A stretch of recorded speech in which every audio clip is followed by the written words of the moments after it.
दुनिया के दो सबसे शक्तिशाली राष्ट्र अमेरिका और रूस और उनके दो सबसे शक्तिशाली राष्ट्रपति यानी कि ट्रंप और पुतिन इस समय मिल रहे हैं। बड़ी खबर यह है कि पुतिन का विमान अलास्का पहुंच चुका है।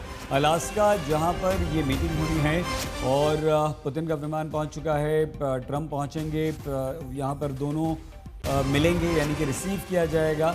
अब ये हम प्रणय से ज़रूर समझेंगे कौन किसे रिसीव करता है। प्रणय, यहीं से आप बताइए और मैं आपसे जो समझना और जो पूछना चाह रहा था जी कि ज़ेलेंस्की का अचानक से ये रुख में बदलाव कैसे कि उन्होंने कहा कि नहीं, युद्ध हम रोकना चाहते हैं।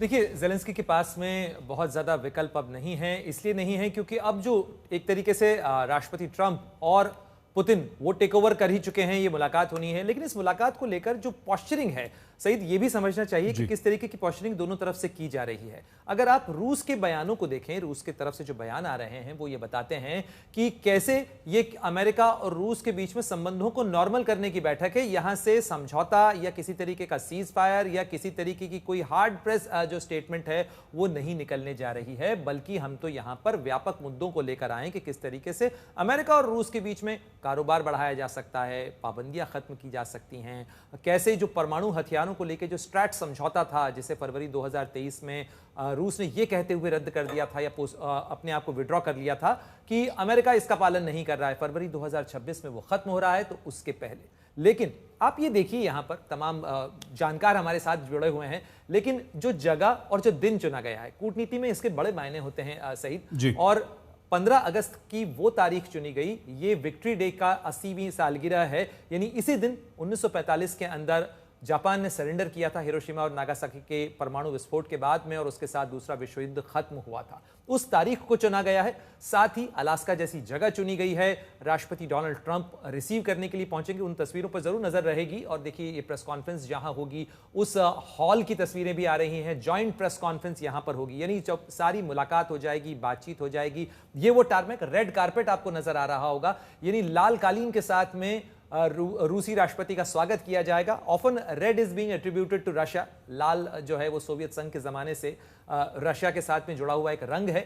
और यहां पर देखिए, रेड कारपेट वेलकम हो रहा है, अलास्का 2025 लिखा हुआ है। और साथ ही जैसा मैं आपसे बता रहा था कि यहां पर F-35 जो लड़ाकू विमान है वो भी तैनात नजर आ रहे हैं। इस जॉइंट बेस एल्मेंडोर्फ रिचर्डसन जो है ये सैन्य ठिकाना है। और इनफैक्ट सही आपको शायद याद हो, 1971 की घटना है, कही जाती है अलास्का को लेकर कि जो जापान के एम्परर हैं, जापान के सम्राट हैं, उनके साथ निक्सन की मुलाकात यहां पर हुई थी। अच्छा, अलास्का में इसी बेस के ऊपर। अच्छा, ओके। तो ये ऐसा नहीं है कि कोई रैंडमली जगह चुनी गई है। तो आप देखिए, जापान के सरेंडर, दूसरे विश्व युद्ध के खत्म होने की तारीख, जिस जगह पर जापान के सम्राट पहली बार अमेरिका की जमीन पर आए थे, उस अलास्का के अंदर उसी बेस के ऊपर रूस के राष्ट्रपति के साथ हो रही है मुलाकात। और जहां पर वेलकम जिस टारमैक पे होगा उसकी तस्वीर, और जहां पर इस बैठक के बाद में दोनों राष्ट्राध्यक्ष सामने आकर मीडिया के सामने, दुनिया के सामने ऐलान करेंगे, वो प्रेस कॉन्फ्रेंस का रूम। बहुत अच्छी तरह से आपने विस्तार से बताया। जनरल सिवाच ने भी अलास्का क्यों इंपॉर्टेंट है और अलास्का में क्यों ये महाबैठक हो रही है, ये बहुत अच्छी तरह से हमें समझाया था। राजेश, ट्रंप किसी भी कीमत पर चाहते हैं, ये देखिए एक और प्लेन, ये किसका, पुतिन का माने हम? जी, पुतिन का प्लेन है जो लैंड करने वाला है। या कुछ देर पहले की तस्वीर है, ऐसा तो नहीं? जी बिल्कुल, कुछ देर पहले की तस्वीर है ये, जिस समय ये विमान लैंड कर रहा होगा, क्योंकि खबर पहले आई, विमान के आने के विजुअल्स पहुंच चुका है विमान पहुंच रहा है। और ये उस समय की तस्वीरें हैं, विमान के लैंड हो गया है जी, होते हुए दिख रहा है बिल्कुल। तो जैसे ही जो जानकारी मिली, अमेरिका पहुंचे, अलास्का पहुंचे, क्योंकि अलास्का के एयर स्पेस के अंदर विमान पहले ही पहुंच चुका था। और ये लैंडिंग की तस्वीरें हैं जो बताता है। और 10 साल बाद अमेरिका की धरती के ऊपर रूसी राष्ट्रपति की आमद हो रही है। और रूस के राष्ट्रपति के साथ में अमेरिका के राष्ट्रपति की ये मुलाकात करीब करीब 4-4.5 साल बाद हो रही है। 2021 के अंदर जिनेवा के अंदर हुए थे, दोनों राष्ट्रपति बाइडेन और राष्ट्रपति पुतिन मिले थे। और इनफैक्ट पुतिन का रिकॉर्ड यदि देखा जाए सही तो सन 2000 से लेकर बिल क्लिंटन से लेकर डोनाल्ड ट्रंप तक अमेरिका के अनेक राष्ट्रपतियों के साथ में राष्ट्रपति पुतिन की मुलाकात होती रही है। तो पुतिन लंबे समय से, करीब 2.5 दशक से रूस के राष्ट्रपति हैं, वो कांस्टेंट हैं, व्हाइट हाउस में चेहरे बदलते रहे। जी नहीं, बहुत इंपॉर्टेंट है। और बस कुछ ही देर में मुलाकात शुरू हो जाएगी। पुतिन पहुंच चुके हैं। अलास्का की एंकोरेज में पहुंच चुका है उनका ये विमान, और जॉइंट पीसी वाली तस्वीरें भी हम आपको दिखा रहे हैं। राजेश, हम आपसे यही समझना चाह रहे थे कि इतना राजेश इस समय हमारे साथ नहीं हैं। Professor Joshi, ma'am ma'am Trump का नोबेल पीस प्राइज के अलावा भी क्या कोई और हित हो सकता है इसमें? बहुत बढ़िया आपने मुझसे प्रश्न पूछा और मैं यही बिंदु कूटनीति के लिहाज से जोड़ना चाहती थी। हम सभी लगातार चर्चा कर रहे हैं कि पुतिन के अपने ऑब्जेक्टिव्स हैं, जेलेंस्की के अपने ऑब्जेक्टिव्स हैं। जनरल सिवाच ने बड़े अच्छे से समझाया।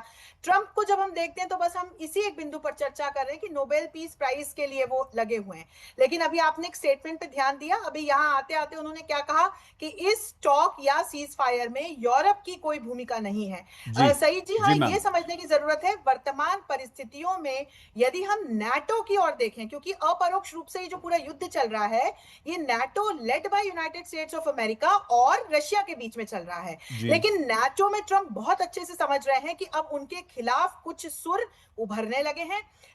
नाटो में 3 प्रकार के खेमे बन गए हैं, सही जी। जी तो आप मैम। देखिए कि कुछ ऐसे लोग हैं, कुछ ऐसे देश हैं जो अभी भी ट्रंप का साथ दे रहे हैं, जो ट्रंप कह रहे हैं उनका साथ देने के लिए, करने के लिए तैयार है। लेकिन एक ऐसा खेमा है जो जेलेंस्की के साथ बहुत दृढ़ता के साथ खड़ा हुआ है और जो जेलेंस्की की शर्तों को पूरी तरह से समर्थन दे रहा है।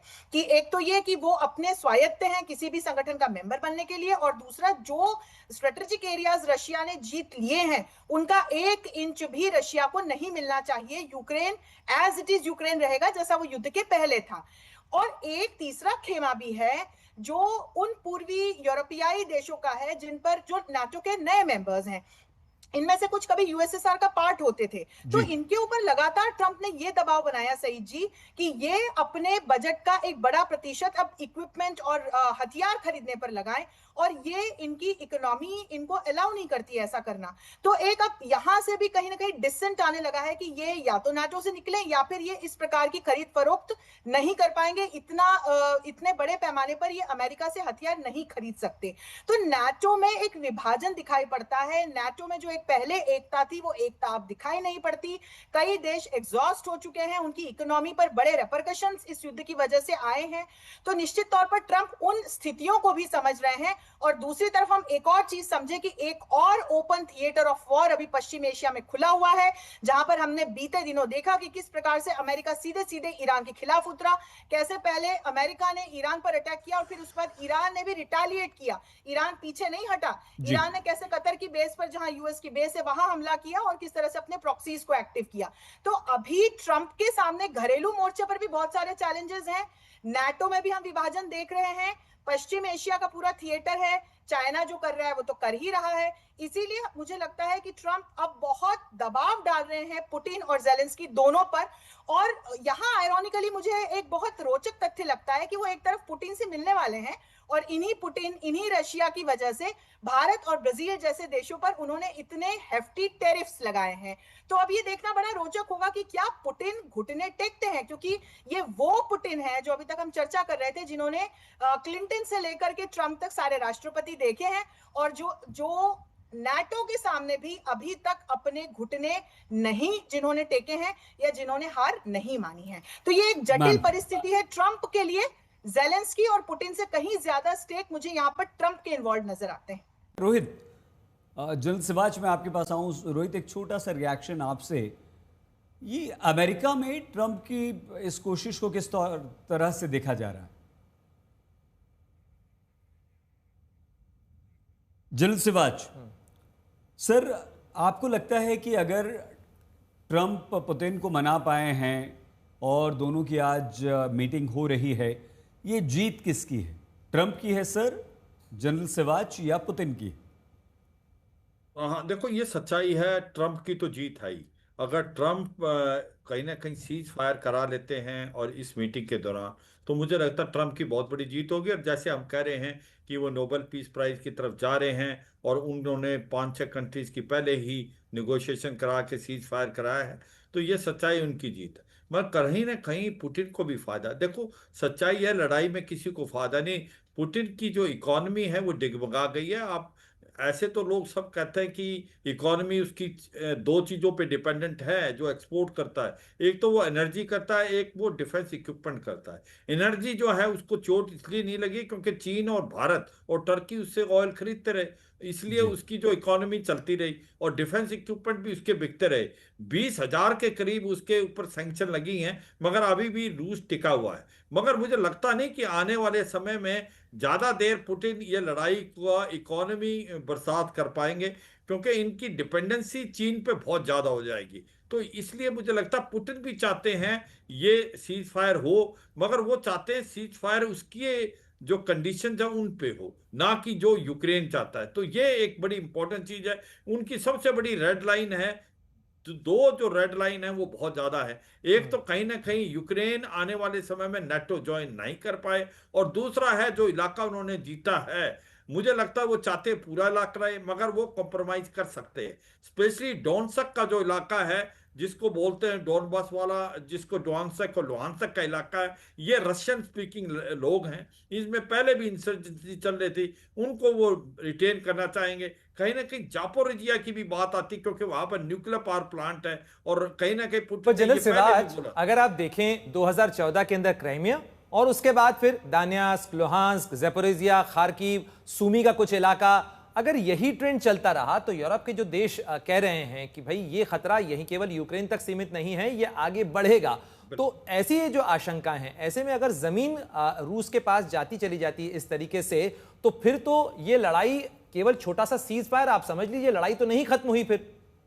हाँ बिल्कुल ठीक बोला आपने, बहुत अच्छा क्वेश्चन पूछा। मगर सच्चाई ये है कि अगर आप यूक्रेन को हथियार देते रहेंगे, क्या ये यूक्रेन इस जो जमीन उसकी गुम की है उसको वापस ले पाएगा? ऐसा लगता है कि हर दिन वो 5 से 10 किलोमीटर का जो इलाका है ईस्टर्न यूक्रेन में, वो घुमाता जा रहा है रूस के पास, रूस जीतता जा रहा है। तो सच्चाई यह है, या तो आप नेटो और अमेरिका खुल के आ जाए यूक्रेन के साथ लड़ाई में और फिर उसको डिफीट करें रूस को, नहीं तो यूक्रेन अकेले वो जो जी। जमीन चले गई उसको मिलिट्रीली नहीं ले सकते। इसीलिए कहते हैं यूक्रेन जो है वीक फुटिंग पे है, उनको कॉम्प्रोमाइज करना पड़ेगा, कुछ गिव और कुछ टेक। अब बात आती है कि अगर सीज फायर होता है, देखो सीज फायर जो बात आ रही है कि America at one point of time cease fire नहीं चाहता था, क्योंकि उसका इंडस्ट्रियल मिलिट्री कॉम्प्लेक्स जो है वो इसी चीज पर चला हुआ, जितने हथियार बिकेंगे उसको फायदा है। मगर अब वो डोनाल्ड जी। ट्रंप